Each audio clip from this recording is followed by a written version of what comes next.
welcome to Small Town Voices, where I, Victoria Granados, will be interviewing small town people. Today we have Jolynn Midcap with us from the Colorado Extension Office. Yes, thanks for letting me come. Of course, thank you so much for being here. So, tell us a little bit about yourself, your background. How old were you when you started 4-H? So my parents, I didn't actually get to be in 4-H till I was 13 years old. So I was almost at senior level when I started showing or when I started at 4-H, and I showed steers and I did home environments, which is now called home design and decor. And I had a blast. But to be honest, I took the projects just so I could go on the trips. I was a senator, so I got to go to Senate leader meetings, which now we call those LDC. I went to state conference. I went to Citizenship Washington Focus in Washington, D.C. And so that's the part of 4-H that I really loved, was the leadership and the trips and just the meeting the people, not just in Yuma County, but all over the state. And what made you decide to stay in 4-H? Because I love it. I mean, as a kid, it's a blast to be in 4-H. As a parent, it's great to see your kids do things that help them grow and expand.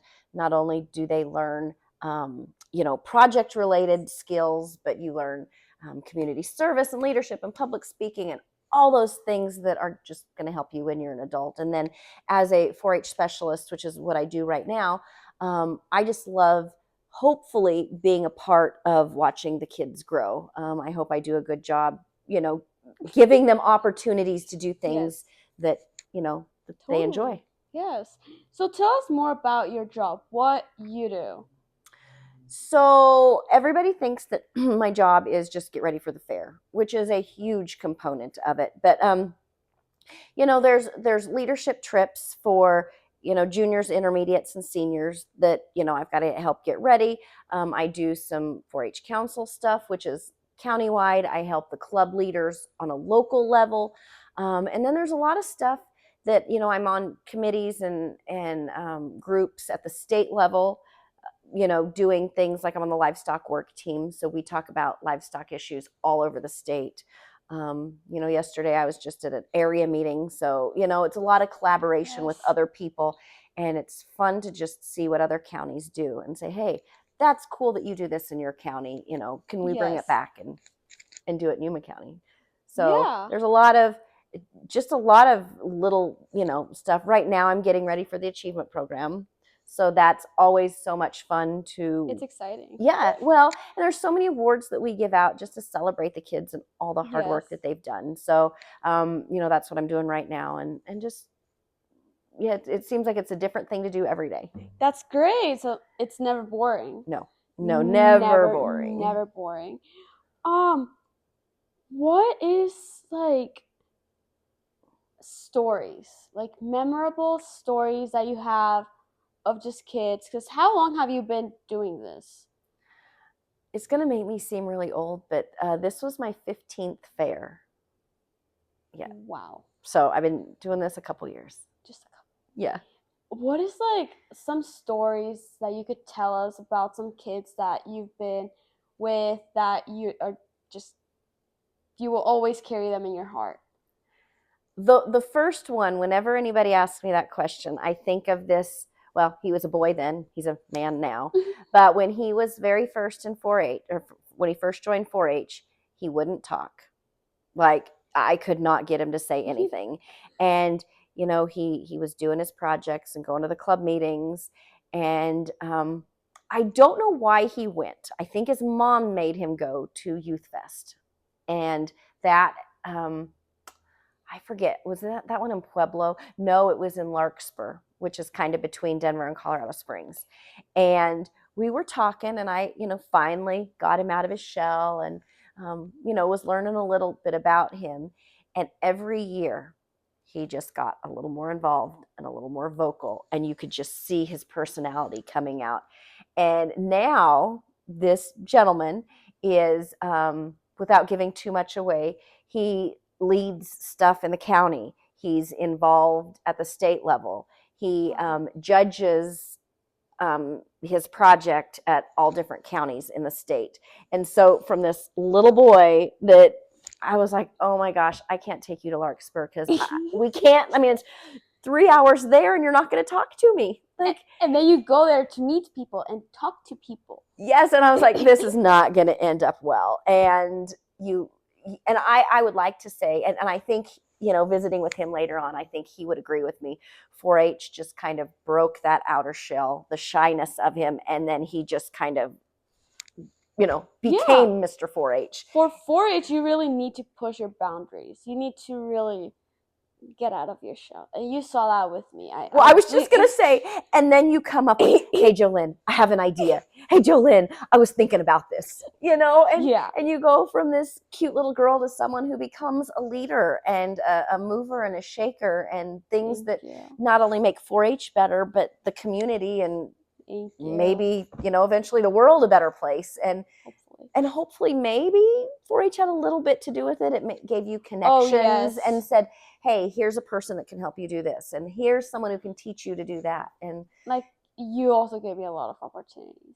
Thanks. Of course. And those are the most fun stories that, you just see these kids grow. And it is kind of funny. This year I had my first kid in 4-H who his dad was in 4-H with me.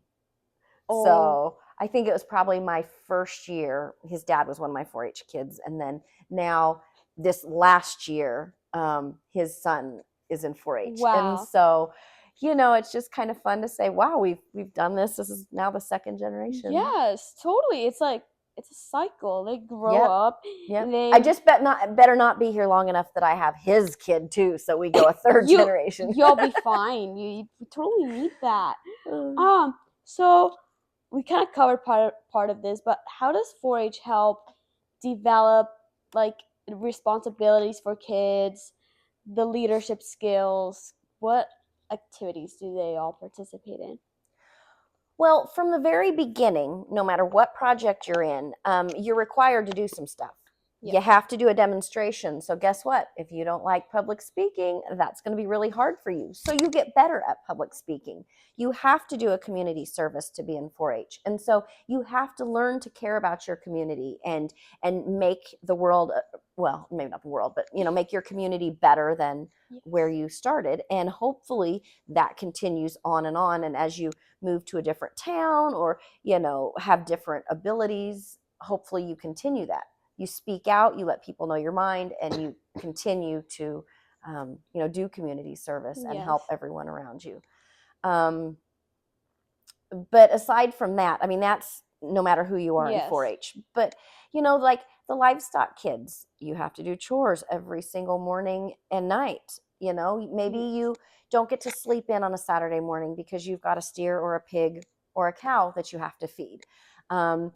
You've got to learn record keeping because there's finances in your record book. Everybody hates the record book, but that's a life skill that you have to learn. So there's things that I believe that 4-H just makes you a more responsible human being. Yes, totally. You take you're more willing to take chances.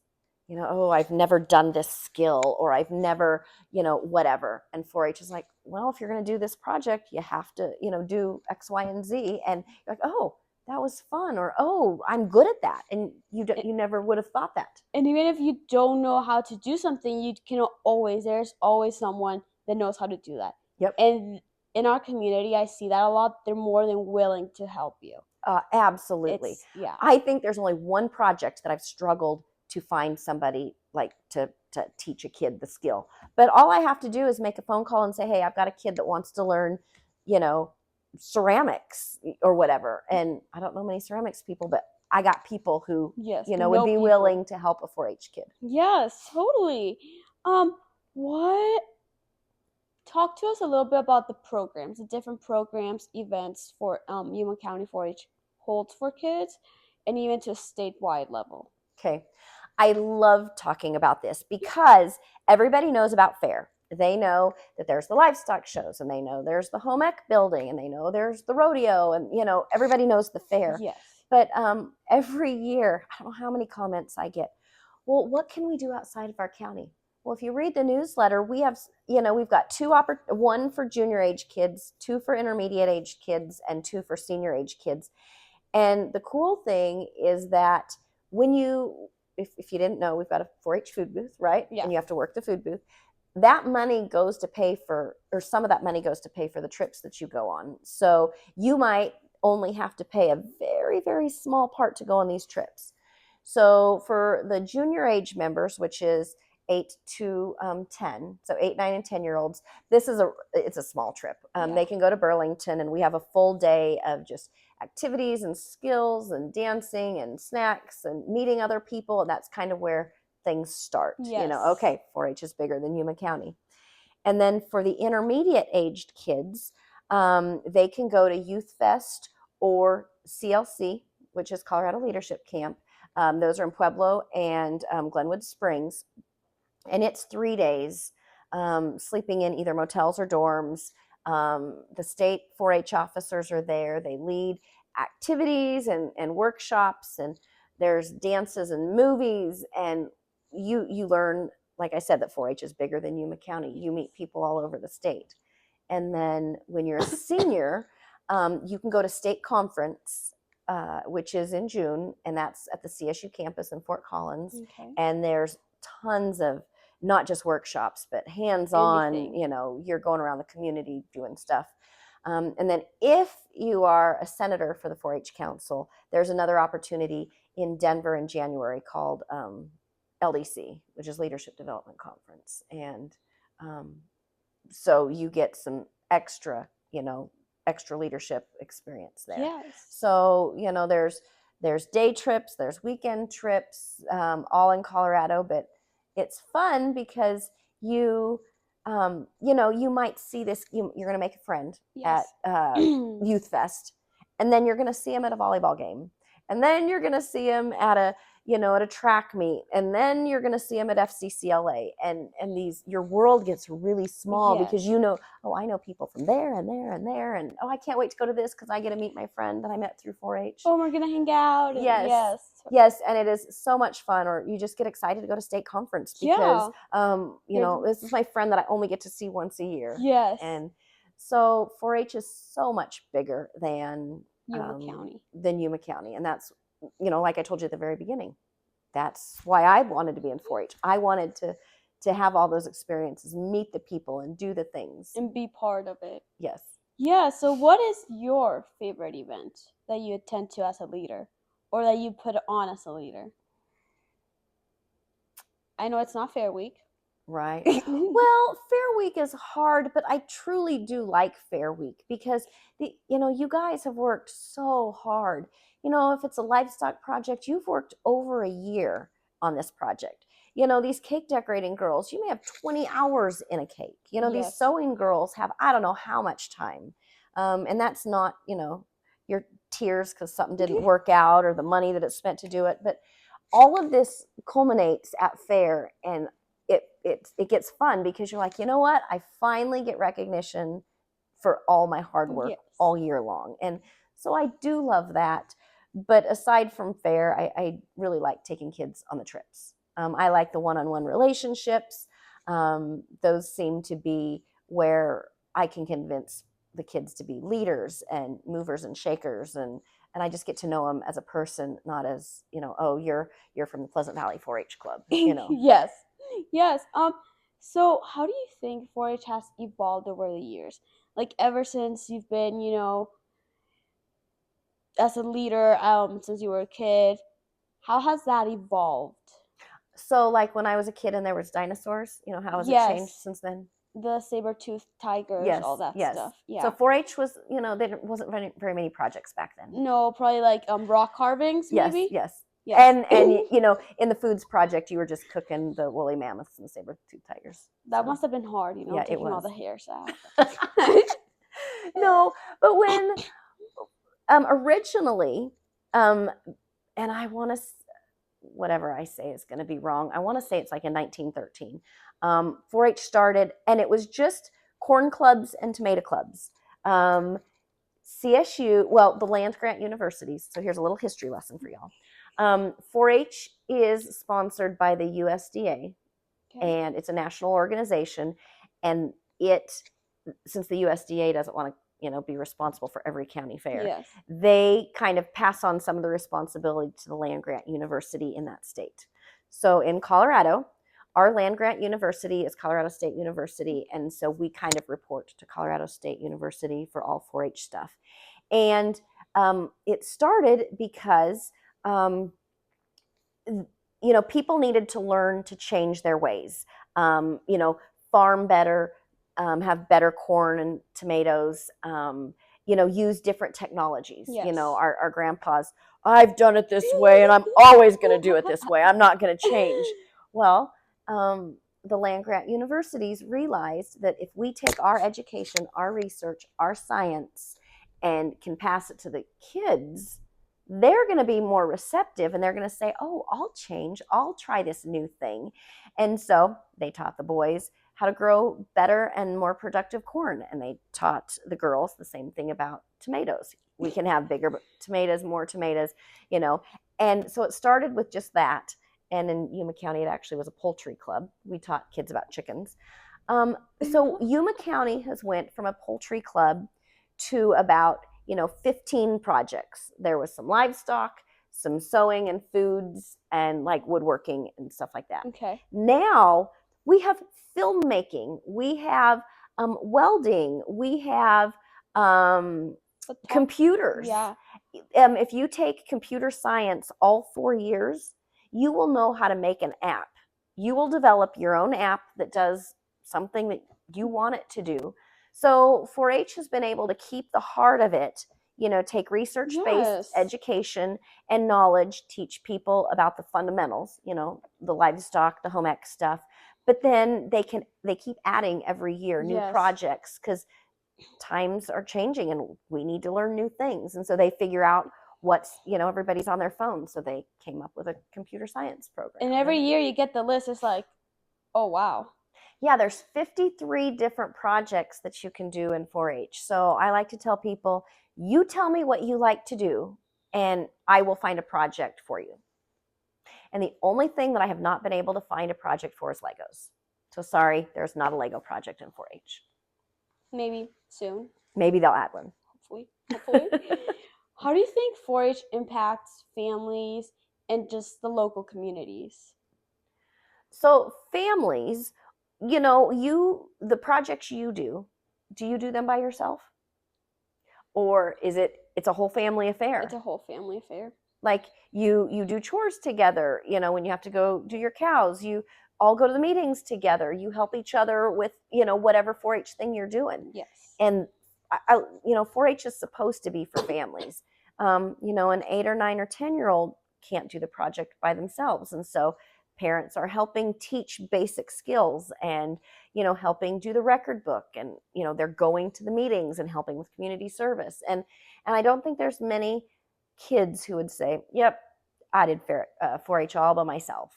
Like, it is truly a family affair. It's not like sports, I can drop you off at practice. You're going to do your practice with your coach. And then as a parent, I come back and pick you up at the end. There is none of that. You do it all as a family. Yes. And how about community-wide? Like, how does 4-H members, how do they impact the community? Well, do you remember what I told you, one of the things that you had to do if you're going to be in 4-H? Yes. Which is a community service. So hopefully, we're doing something that our community says, man, I'm glad those 4-H kids are here. They cleaned the tree row at the fairgrounds, or they cleaned the highway, or they helped put up flags on Memorial Day in the cemetery. Oh, we had you, do a fundraiser and then donate the money to the pet shelter. I hope that people see 4-H and say, those are good kids. They are giving back to the community and they're doing stuff to make our community better. Yes, totally. What partnerships do you do with schools? Does 4-H do anything like that? For events, programs, anything? I would say the biggest partnership is with the FFA chapters. The ag teachers and I do a lot, they're, hey, could you let your kids know that we're doing this, or I need help with that, or so my biggest partnership would be with the ag teachers. The ag teachers. Yeah, totally. What advice would you give parents that are considering 4-H? Do it. Do it. So I don't know if this is the smartest thing to say, but the first year is hard. It's like drinking from a fire hose. Yeah. There's so much to learn, so much to do, and you're just like, oh my gosh, I didn't know this rule or this thing. But after year 2, you're kind of sucked in and you're addicted to it, and you see the amazing things that it can do for your family. Yes. So to be honest, it is kind of tough, but I always tell new parents, you can call me, once a week if you need to, and say, hey, I heard this, I saw this, I read this, or what the heck, does this mean?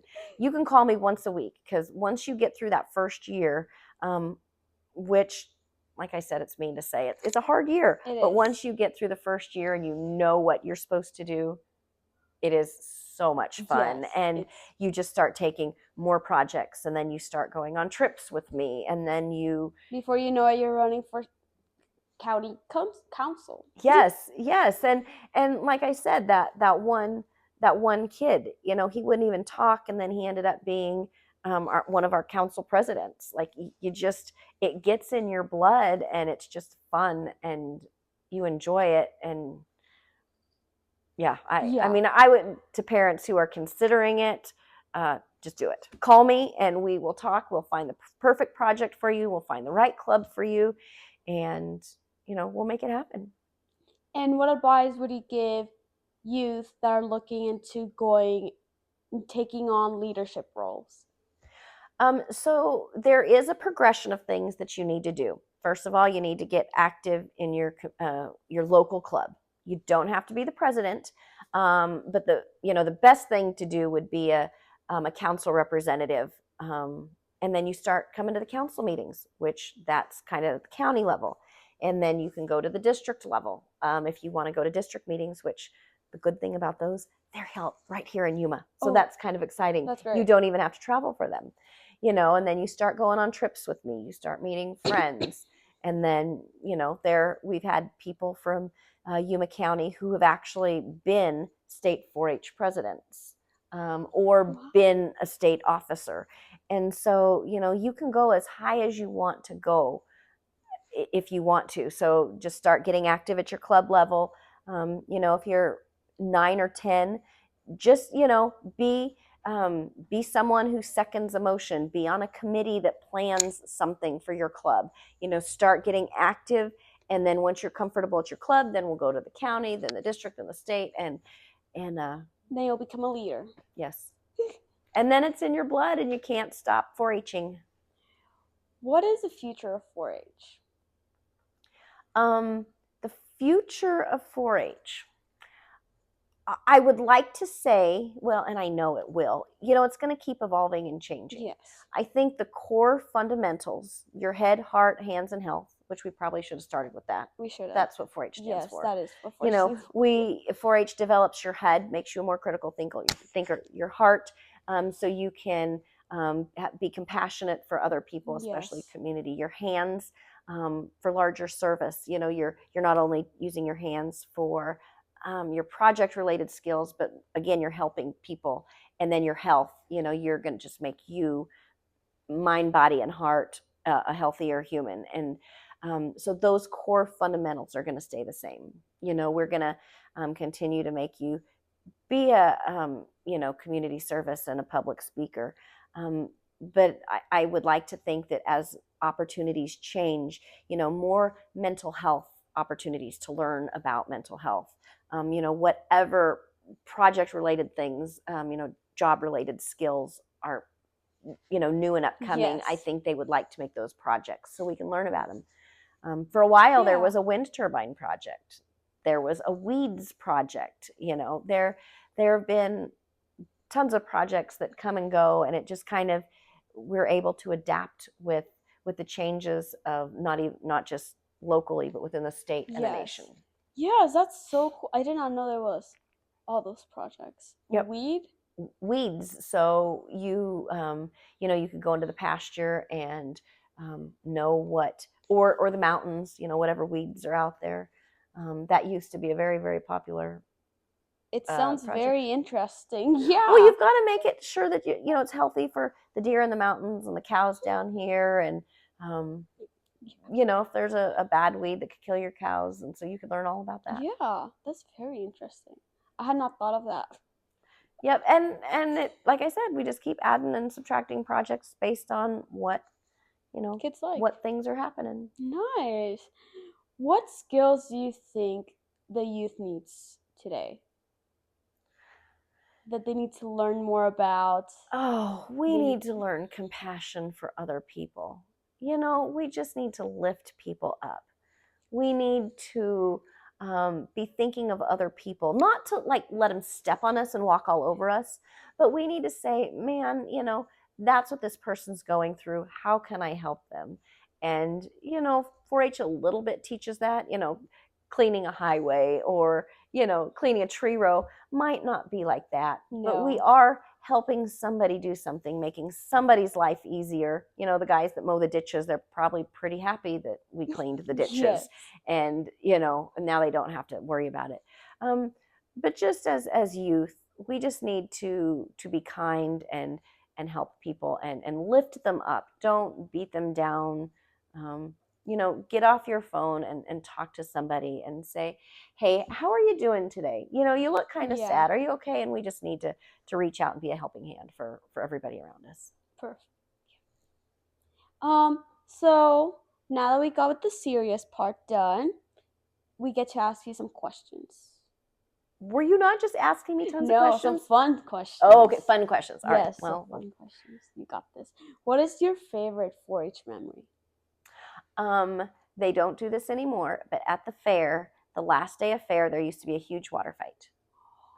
And whether it was buckets or hoses or super soakers or whatever we could find, and that was like an hour or 2-hour water fight all over the fairgrounds. Every single kid, people who didn't want to be in it, got in it.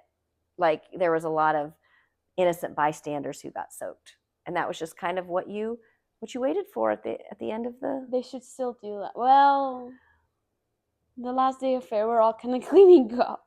But... Yes, and people have phones in their pockets. And so if someone accidentally got wet, they'd be all mad and then it wouldn't be fun. But it was very fun. It sounds very fun. Back in the day. It would still be fun. But anyways, what is your favorite fair food? Of course, the fair burger. From which stand? The 4-H food booth. Okay. Yep, of course. And besides the fair burger, because everybody loves the fair burger. Right.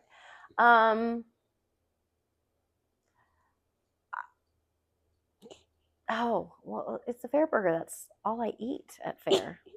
Mountain Dew and fair burgers. I don't eat anything else. Okay. What is a skill you learned in 4-H that you still use today? If I told you that I didn't like public speaking, I didn't like to talk. You? Yeah. Didn't like to talk. Mm-mm. So unfortunately, I went to my first... No, this is a good thing. Not unfortunately. I went to my first 4-H meeting, and it was a second 4-H meeting, but they had election of officers. I got to be the secretary. So I had to stand up at the meeting and read the minutes from the last meeting, and it was horrible, and I was so scared, and I'm shaking, and I'm sweating. It was horrible, and then now you get this today. We get you. Yeah. Who doesn't shut up? Who's very loved by kids because she talks a lot, and she gets them out of their comfort zone. Well, I hope I get them out of their comfort zone, because, man, when I had to reading that first set of minutes, that was way out of my comfort zone. Oh my goodness, it was horrible. I cannot imagine you as a quiet girl. I just liked to go down in my room and not really do anything. And if you could describe 4-H in one word, what would you say? Sorry, one sentence.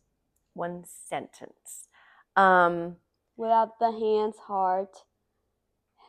Well, somehow I would have to use the word growth, Okay. because I just see kids just growing so much in whatever way they choose. Yes, that's right.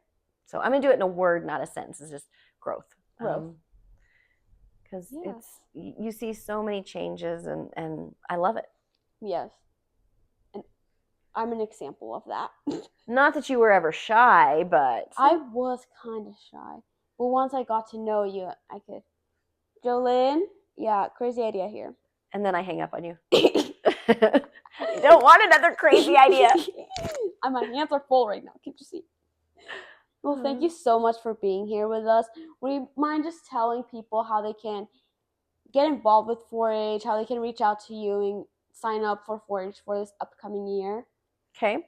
Well, this is perfect timing because 4-H actually, the new year will start on October 1st. So you can start enrolling on October 1st.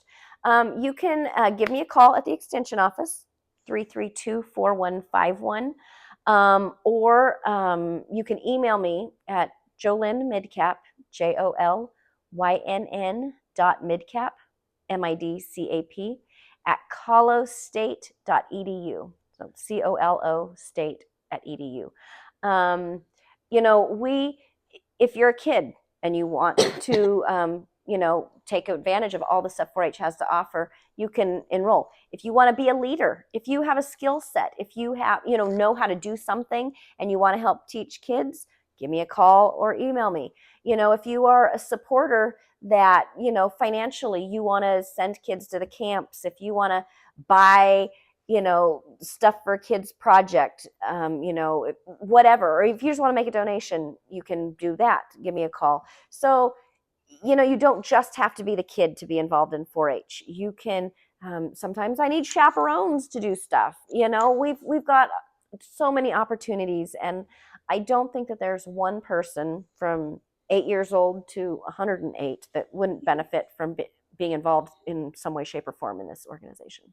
So call me, 332-4151, or email me. Thank you so much, Jolynn, for that information. Thank you so much for being here. And thank you guys so much for listening. See you guys later.